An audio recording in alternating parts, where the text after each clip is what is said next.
Hi friends, എല്ലാവർക്കും നമസ്കാരം. ഇത് നല്ല സോഫ്റ്റ് ആയിട്ടുള്ള ഒരു ഉപ്മാവാണ് കാണിക്കുന്നത് കേട്ടോ. ഞാൻ ഇതിനു മുന്നേ പല ഉപ്മാവിൻ്റെ റെസിപ്പീസും കാണിച്ചിട്ടുണ്ട്. ഇത് അതിൽ നിന്ന് കുറച്ച് വ്യത്യാസമായിട്ടുള്ള റെസിപ്പിയാണ് കേട്ടോ. നമ്മൾ ഹോട്ടലിലൊക്കെ കിട്ടുന്ന റവ ഉപ്മാവില്ലേ, ആ ഒരു ടേസ്റ്റുള്ള റവ ഉപ്മാവാണ്. അപ്പോൾ നമുക്ക് കണ്ടു നോക്കാം എങ്ങനെയാണ് ഉണ്ടാക്കുന്നതെന്ന്. അപ്പോൾ നമ്മുടെ ചാനൽ സബ്സ്ക്രൈബ് ചെയ്യാത്തവരുണ്ടെങ്കിൽ സബ്സ്ക്രൈബ് ചെയ്യാനും ഫോളോ ചെയ്യാനൊന്നും മറക്കണ്ട കേട്ടോ. അപ്പോൾ അതിന് വേണ്ടിയിട്ട് 1 കപ്പ് റവയാണ് കേട്ടോ എടുത്തിരിക്കുന്നത്.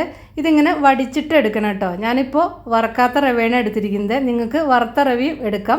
വറുത്ത റവയിലും ഒന്ന് ചെറുതായിട്ടൊന്ന് വറക്കണം കേട്ടോ. അപ്പോഴാണ് ആ കറക്റ്റ് ടേസ്റ്റ് കിട്ടുള്ളൂ. വറക്കാത്ത റവയാണെങ്കിൽ കുറച്ച് കൂടുതൽ വറക്കണം, ഇത്രയേ ഉള്ളൂ. അപ്പോൾ രണ്ടായാലും റവ ഒന്ന് വറുത്തിട്ട് ഉണ്ടാക്കുമ്പോഴാണ് ടേസ്റ്റ് ഉണ്ടാവുക.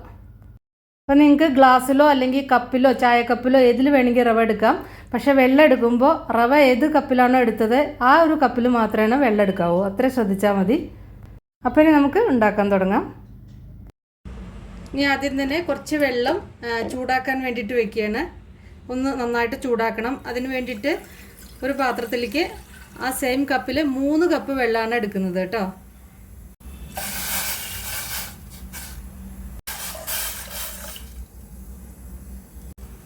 ഇപ്പോൾ ഇതാ വെള്ളം ഇങ്ങനെ തിള വരാൻ തുടങ്ങിയിരിക്കുന്നു. ആ സമയത്ത് ഫ്ലെയിം ഓഫ് ചെയ്യും. അപ്പോൾ ഈ സമയത്ത് ഇതിലേക്ക് ഉപ്പ് ചേർത്ത് കൊടുക്കാം.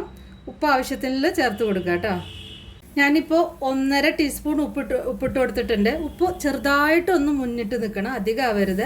ആ രീതിയിൽ ഉപ്പിടുക, അല്ലെങ്കിൽ നിങ്ങളുടെ ടേസ്റ്റിനനുസരിച്ച് ഇടുക കേട്ടോ. ഞാനിപ്പോൾ ഒരു 1.5 ടീസ്പൂണാണ് ഇട്ട് കൊടുത്തത്. എന്നിട്ടിത് തിളങ്ങനെ വരാൻ തുടങ്ങുമ്പോൾ ഫ്ലെയിം ഓഫ് ചെയ്യാം കേട്ടോ. ഇനി കടായി അടുപ്പത്ത് വെച്ചിട്ട് ചൂടായി വരുമ്പോൾ ഇതിലേക്ക് 3 ടേബിൾ സ്പൂൺ വെളിച്ചെണ്ണ ഒഴിക്കാം. അപ്പം ഞാനിപ്പോൾ 3 ടേബിൾ സ്പൂൺ വെളിച്ചെണ്ണയാണ് ഒഴിച്ചിരിക്കുന്നത് കേട്ടോ. വെളിച്ചെണ്ണ ചൂടായി വരുമ്പോൾ ഇതിലേക്ക് 1/2 ടീസ്പൂൺ കടുകിടാം. പിന്നെ അതുപോലെ തന്നെ 1 ടീസ്പൂൺ ഉഴുന്ന്, 1 ടീസ്പൂൺ കടലപ്പരിപ്പ് കേട്ടോ, രണ്ടും ഉണ്ട്. ഇതിലേക്ക് ഉണക്കമുളക് ചേർക്കാം. അതുപോലെ തന്നെ കുറച്ച് കറിവേപ്പില ചേർക്കാം. പിന്നെ ഒരു 3-4 അണ്ടിപ്പരിപ്പാണ് ചേർക്കുന്നത്. ഇത് ഓപ്ഷനിലാണ്, നിങ്ങളുടെ കയ്യിൽ ഇല്ലെങ്കിൽ ചേർക്കണ്ട കേട്ടോ. അല്ലെങ്കിൽ എന്താ പറയുക, നിലക്കടല ചേർത്താലും മതി. ഇനി ഇതിലേക്ക് സവാള ചേർക്കാം. ഒരു വലിയ സവാള ചെറുതായി അരിഞ്ഞതാണ് ചേർക്കുന്നത്. സവാളയ്ക്ക് പകരം ചെറിയ ഉള്ളി ഒരു 10-12 എണ്ണം ഉണ്ടെങ്കിൽ അത് ചേർക്കാം കേട്ടോ. 3-4 പച്ചമുളക് എരിവ് നോക്കിയിട്ട് അതിനനുസരിച്ച് ചേർക്കാം.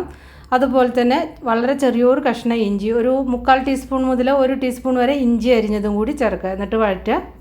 ഇതിൻ്റെ കൂടെ നിങ്ങൾക്ക് ക്യാരറ്റും ബീൻസും ഒക്കെ അരിഞ്ഞത് ചേർത്തിട്ട് വഴറ്റാം കേട്ടോ. ഇതാ ഇത് ഒന്ന് വാടി വന്നിട്ടുണ്ട്. വല്ലാതെ ബ്രൗൺ കളറൊന്നും ആക്കേണ്ട ആവശ്യമില്ല. ഒരു പിങ്ക് ഷെയ്ഡ് വന്നിട്ടില്ലേ, അത് മതി. ഇനി ഇതിലേക്ക് ഈ റവ ചേർക്കുക കേട്ടോ. ഈ റവ ചേർത്തിട്ട് ഒന്ന് വറക്കുക. ഒരു 2-3 മിനിറ്റ് വറക്കുക. വറുത്ത റവയിലും ഒന്നിങ്ങനെ ചേർത്തിട്ട് ഒന്ന് വറക്കണം. ഞാനിപ്പോൾ വറക്കാത്ത റവയാണെന്ന് ഞാൻ ആദ്യം പറഞ്ഞല്ലോ. എന്നിട്ട് ഒരു 2-3 മിനിറ്റ് ഫ്ലെയിം ഒന്ന് കുറച്ചിട്ട് വറക്കുക കേട്ടോ. ആ റവയുടെ ആ ഒരു പശയൊക്കെ ഒന്ന് പോകണം. അധികം ഇങ്ങനെ കളറ് മാറാത്ത രീതിയിൽ വറുത്തെടുക്കാൻ ശ്രദ്ധിക്കുക. ഇപ്പോൾ ഒരു 5 മിനിറ്റ് വറുത്തെടുത്തിട്ടുണ്ട്. ഞാൻ ആദ്യം 3 മിനിറ്റ് എന്ന് പറഞ്ഞ് 3 മിനിറ്റ് പോരാട്ടോ. ഒരു 5 മിനിറ്റെങ്കിലും ഫ്ലെയിം ഒന്ന് കുറച്ച് വെച്ചിട്ട് വറുത്തെടുക്കണം. ഇപ്പോൾ ചെറുതായിട്ടൊന്ന് കളറൊന്നും മാറിയാൽ അത് പ്രശ്നമില്ല, വല്ലാതെ കളറ് മാറരുത് കേട്ടോ. അപ്പോൾ 5 മിനിറ്റെങ്കിലും എന്തായാലും വറക്കണം, അപ്പോഴാണ് അതിൻ്റെ ആ ഒരു ടേസ്റ്റ് കിട്ടുള്ളൂ. ഇനി ഫ്ലെയിം കൂട്ടി വെച്ചിട്ട് ഈ ചൂടുള്ള വെള്ളം നമുക്ക് ഇതിലേക്ക് ഒഴിക്കാം. എന്നിട്ട് മിക്സ് ചെയ്യാം കേട്ടോ. അപ്പോൾ ഞാൻ ഫ്ലെയിം കൂട്ടി വെച്ചിട്ടാണ്.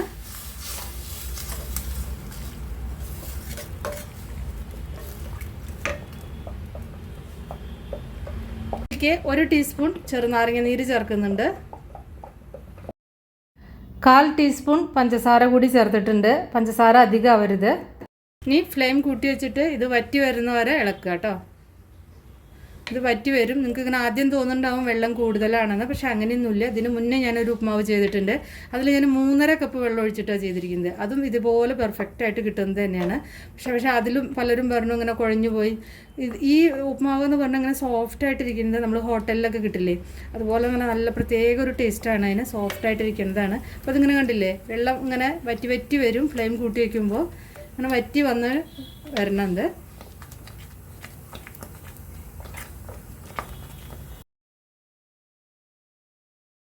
കണ്ടില്ലേ, ഈ ഒരു പാകമാണ്. ഇങ്ങനെ ഇരിക്കും ഇത്. ഇതിനി ഇരുന്നിട്ട് ഒരു 10 മിനിറ്റ് അടച്ചു കഴിഞ്ഞ് കഴിഞ്ഞാൽ ആ ചൂടൊക്കെ ഒന്ന് കുറച്ച് കുറയും. ഇതിങ്ങനെ കറക്റ്റായിട്ട് കിട്ടും. ഇതിങ്ങനെ പൊടിയായിട്ടുള്ളത് ആവില്ല കേട്ടോ. നമ്മൾ ഹോട്ടലിലൊക്കെ കിട്ടില്ല ഇങ്ങനെ കുറച്ചിങ്ങനെ അങ്ങനെ ഒരു പുഡിംഗ് പോലെ നല്ല കട്ടിക്കുള്ള ഉപ്മാവ്, അങ്ങനത്തെ ഉപ്മാവായിരിക്കുന്നത്. അപ്പോൾ ഞാനിനി ഫ്ലെയിം ഓഫ് ചെയ്യാണ്. ഇങ്ങനെ ഉണ്ടാക്കുമ്പോൾ പ്രത്യേക ടേസ്റ്റാണ്. നിങ്ങൾക്കിപ്പോൾ ഉലർന്നിട്ടുള്ള പൊടിയായ ഉപ്മാവ് വേണമെങ്കിൽ ഞാൻ അതിൻ്റെ റെസിപ്പി വളരെ പെർഫെക്റ്റ് ആയിട്ട് കിട്ടുന്നത് ഞാൻ വേറെ അപ്ലോഡ് ചെയ്തിട്ടുണ്ട് കേട്ടോ. നിങ്ങൾക്ക് പ്ലേലിസ്റ്റിൽ നോക്കിക്കഴിഞ്ഞാൽ ബ്രേക്ക്ഫാസ്റ്റ് റെസിപ്പീസ് പ്ലേലിസ്റ്റിൽ നോക്കിക്കഴിഞ്ഞാൽ നിങ്ങൾക്ക് കിട്ടും. ഇത് അങ്ങനത്തെ ഉപ്മാവല്ല. ഇത് കണ്ടില്ലേ, ഇതിങ്ങനെ ഇരിക്കും. ഇത് ഒരു പ്രത്യേക ഒരു ടേസ്റ്റാണ് കേട്ടോ. നല്ല എന്താ പറയുക, പ്രത്യേക ടേസ്റ്റാണ്. ഇത് അവസാനം കുറച്ച് മല്ലിയില നിങ്ങളുടെ കയ്യിലുണ്ടെങ്കിൽ വെതറ. അപ്പോൾ എൻ്റെ കയ്യിൽ മല്ലിയില ഇല്ല. അപ്പോൾ മല്ലിയിലൊക്കെ ഉണ്ടെങ്കിൽ അത് കുറച്ച് ഒരു ലേശം 1 സ്പൂൺ വെതറി കൊടുത്തു കഴിഞ്ഞാൽ അരിഞ്ഞിട്ട് നല്ല ടേസ്റ്റ് ആയിരിക്കും. അവസാനം നിങ്ങൾക്ക് കുറച്ച് 1 സ്പൂൺ നെയ്യ് വേണമെങ്കിൽ ചേർക്കാം. ഞാൻ ചേർത്തിട്ടില്ല. പിന്നെ ഉപ്പ് 1.5 മുതൽ 1.25 ടീസ്പൂൺ വരെ ചേർക്കാം. ഇപ്പോൾ ഇതുപോലെ ഇങ്ങനെ കുറച്ചിങ്ങനെ കട്ടിക്കുള്ള നല്ല സോഫ്റ്റ് ടേസ്റ്റി ആയിട്ടുള്ള ഉപ്മാവായിരിക്കും. ഇങ്ങനെ ഒരു പാത്രത്തിലാക്കിയിട്ട് ഇങ്ങനെയാണ് ഇത് സെർവ് ചെയ്യുക. ഇതിൻ്റെ കൂടെ ചട്നി, കോക്കനട്ട് ചട്നി അല്ലെങ്കിൽ പൊട്ടുകടല ചട്നി ഒക്കെ ഒഴിച്ചിട്ടാണ് ഇത് സെർവ് ചെയ്യുക കേട്ടോ. അങ്ങനെ ഒരു പാത്രത്തിലാക്കിയിട്ട് നല്ല ടേസ്റ്റാണ്.